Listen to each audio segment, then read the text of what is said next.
E se eu te contar que um juiz conseguiu anular a suspensão da CNH dele, mesmo após recusar o teste do bafômetro? E o mais interessante é que os fundamentos usados neste caso podem ajudar você também. Então hoje eu vou te explicar exatamente como isso aconteceu e quais são as possibilidades de defesa que existem neste caso.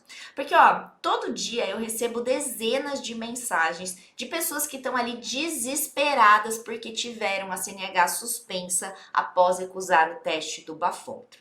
E muitas dessas pessoas perderam o emprego, outras não conseguem mais levar os filhos para a escola, algumas até mesmo precisaram fechar os seus negócios porque não podem mais dirigir. Mas ó, nem tudo tá perdido, tá? Porque existe um caminho técnico que pode te ajudar. E é exatamente sobre isso que a gente vai conversar aqui neste vídeo de hoje. Então, nesse vídeo, você vai descobrir o caso real de um juiz que conseguiu sim anular o processo administrativo de suspensão e quais os fundamentos técnicos que ele usou. Você também vai ver os 5 erros mais comuns que as autoridades de trânsito cometem durante a abordagem, na hora da lavratura do auto de infração e até mesmo na instauração de um processo administrativo que podem anular uma penalidade. Você também vai ver o passo a passo completo do que deve ser feito desde o momento da autuação e como preparar uma defesa técnica realmente eficaz, capaz de anular ali a penalidade. E também vai ver o segredo que pouquíssimos profissionais conhecem sobre esse tipo de processo. Olá, eu sou a doutora Érica Avalone, especialista em direito de trânsito há mais de 11 anos e comandando um dos maiores escritórios especializados do Brasil em casos de suspensão da CNH. Eu já ajudei mais de 10 mil motoristas a resolverem situações complexas como essa. Então, antes da gente mergulhar de fato aqui no conteúdo, faz o seguinte, ó, clica aqui no botão de inscrição e ative o sininho. Sabe por quê? Porque toda semana eu trago informações cruciais e extremamente relevantes como essa que podem salvar a sua carteira de motorista.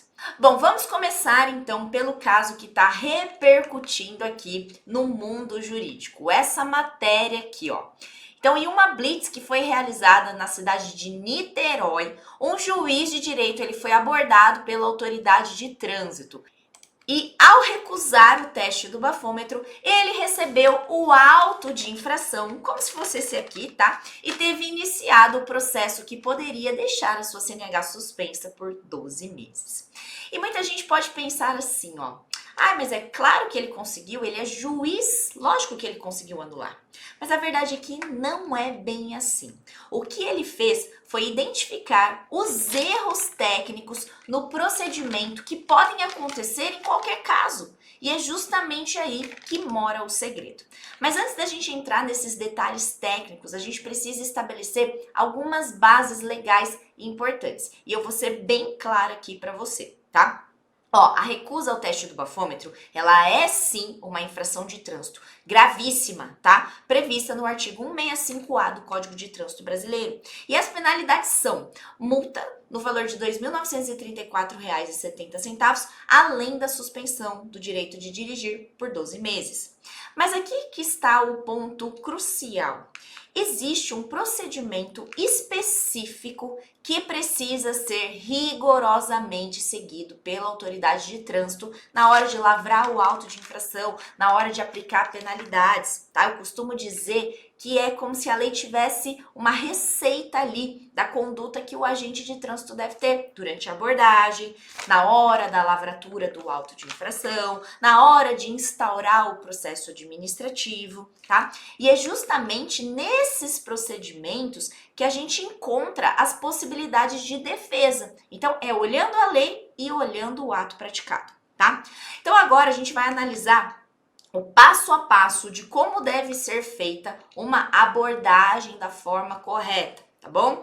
Então, olha só, primeira coisa, a autoridade de trânsito, ela pode abordar os motoristas, tá? Em qualquer situação e convidá-los a realizar o teste do etilômetro, tá bom? Então, não precisa necessariamente ter um motivo ou qualquer coisa assim. É claro que em casos de sinistros, mas que fica aqui para um outro vídeo, tá? Sempre será necessária a abordagem. Mas de repente ele pode ir em uma rodovia, na cidade mesmo, abordar o motorista e convidá-lo a realizar o teste do etilômetro, tá bom? Segunda coisa, no momento da abordagem, o agente ele precisa seguir um protocolo específico. Tá? Ele precisa ali se identificar adequadamente, ele precisa explicar o motivo da abordagem. Então, ó, tô te abordando para te convidar para realizar o teste do etilômetro, tá? Ele precisa informar sobre os procedimentos que serão realizados ali naquele momento. Ele precisa mostrar o equipamento, tá? Ó, é esse equipamento que a gente vai utilizar e esse equipamento ele precisa estar devidamente aferido, devidamente certificado. E em caso de recusa, o auto de infração, ele precisa conter, ó, o horário exato da abordagem, o local preciso da blitz, ele precisa conter ali a identificação completa do agente de trânsito e descrição detalhada da situação, além da assinatura do condutor ou o motivo da recusa ali que o condutor de assinar o auto de infração. Além disso, e aqui está um ponto muito importante que a legislação ela é muito clara, precisa conter no auto de infração, mesmo de recusa ao teste do bafômetro, tá? A marca, o modelo, o número de série do equipamento disponibilizado. É justamente isso que fala a ficha correspondente ao artigo 165A do Código de Trânsito Brasileiro do Manual Brasileiro de Fiscalização de Trânsito. Então, em caso de recusa ao teste, não é obrigatória a emissão do registro de recusa, porém, é necessária a menção à marca, modelo e número de série do aparelho ofertado no auto de infração. Então, olha como isso é importante. Olha aqui a receita da lei falando o que tem que ter no auto de infração. Então, olha como é importante a gente conhecer a nossa legislação de trânsito. Além disso, todos os equipamentos que eventualmente forem utilizados ou estejam à disposição do motorista precisam estar dentro do prazo de validade, tá? O Inmetro, então, ele traz qual é o prazo de validade, qual é a aferição dele e com certificação do Inmetro. Tá bom? Então, tudo isso precisa estar disponível ali para o motorista na hora da abordagem, até mesmo para que, se ele quiser fazer uma consulta do equipamento antes de realizar o teste, ele consiga fazer isso. E olha só, aqui tá um detalhe que pouquíssimas pessoas sabem. A falta de qualquer um desses elementos pode tornar o auto de infração nulo. Então, nada de penalidade, nada de CNH suspensa. E tudo isso que eu falei no começo tá lá no artigo 280 do Código de Trânsito Brasileiro. Então, para quem tiver curiosidade, tá? É só dar uma olhadinha lá, que vai falar da tipificação, do local, data e hora do cometimento da infração. E isso que eu mostrei aqui, ó, tá na ficha do Manual Brasileiro de Fiscalização de Trânsito do artigo 165A. Agora, só para ficar um pouco mais claro para vocês do que eu tô falando, né? Porque eu tô mostrando o auto de infração aqui, mas não dá para ver muito bem. Vou mostrar aqui na tela para vocês. Então, olha essa situação aqui, ó. Ela se encaixa exatamente no caso que eu tô conversando aqui, ó. Então, a gente tem uma recusa ao teste do etilômetro, tá? Só que se você perceber aqui, ó, ele não coloca nenhuma observação quanto ao equipamento utilizado. Então, ó, não tem aqui, ó, marca, modelo, não tem o número de série, tá? Então, mesmo diante da recusa, isso precisa constar no auto de infração. E uma coisa importante aqui, tá, que tá evidente neste caso, que se você olhar aqui os sinais de alteração da capacidade psicomotora, o agente de trânsito, ele não marcou nenhum. Por quê? Porque não é necessário constar no auto de infração de recusa qualquer sinal de alteração da capacidade psicomotora. Isso porque a recusa ela já é infração de trânsito, independente de ter sinais ou não de alteração da capacidade psicomotora, tá? Então esse aqui é um auto de infração que tem uma nulidade escancarada por não constar marca, modelo e número de série do equipamento. Só para vocês verem, este aqui é um outro auto de infração, mas que ele tá preenchido da forma correta.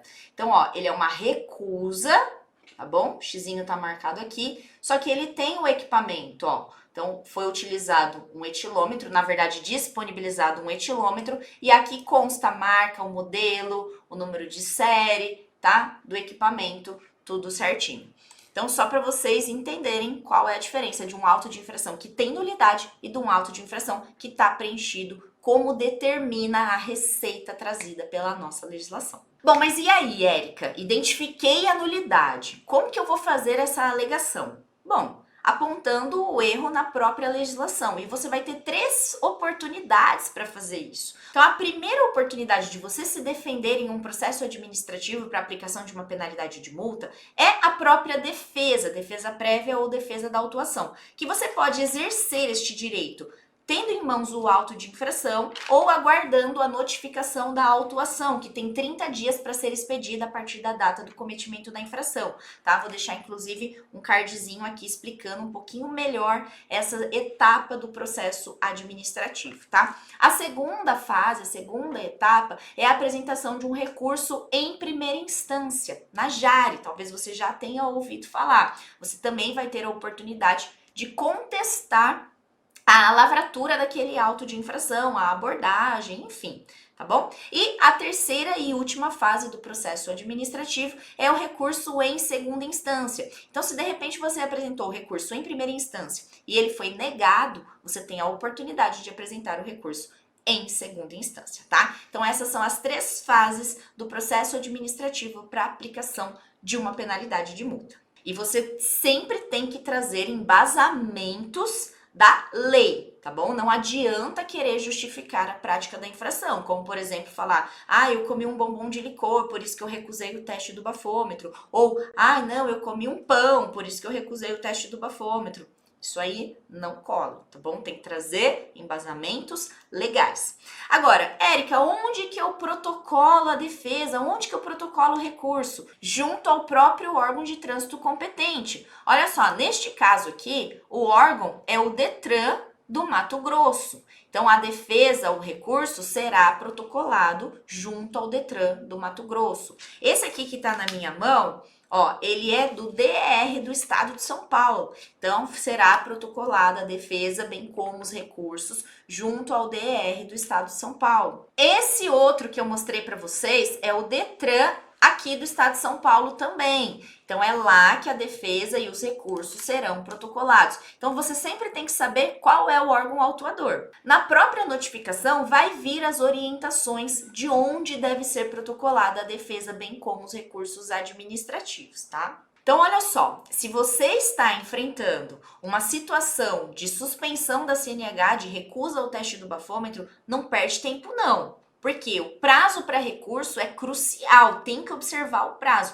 e cada dia conta. Se você precisa de orientação sobre isso, clica aqui no link da descrição deste vídeo e tire as suas dúvidas com a nossa equipe especializada. Nós vamos analisar o seu caso e identificar todas as possibilidades de defesa.